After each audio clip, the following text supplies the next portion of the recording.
Verse 14, for here on this earth, here we do not have a lasting city, but we are seeking the city which is to come. Is he talking about heaven? Absolutely. He's talking about heaven, the idea that you'll be there someday.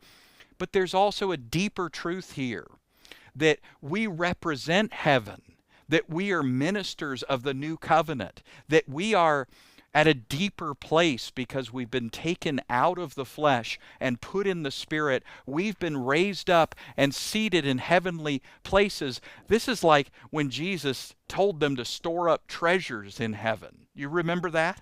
I'm sure they were imagining treasures, like I need to store up a bunch of gold and silver up there in heaven.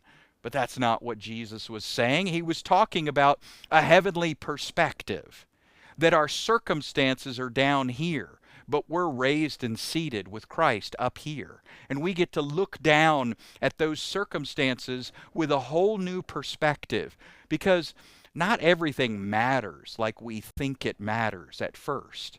I mean, we put so much weight on things that occur. Disaster strikes. We experience health issues, and it's so very painful to our body.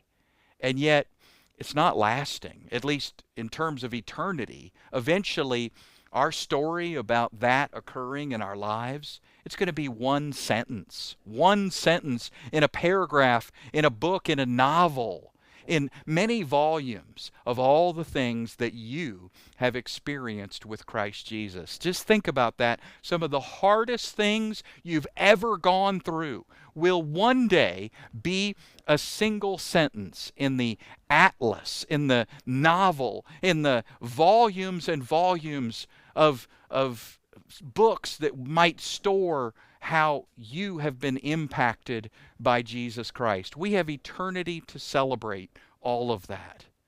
So he's giving them this perspective, and he's telling them, change the way that you look at everything that's coming at you. Planet Earth comes at you, but Christ is working in you, and you can have that perspective in every moment.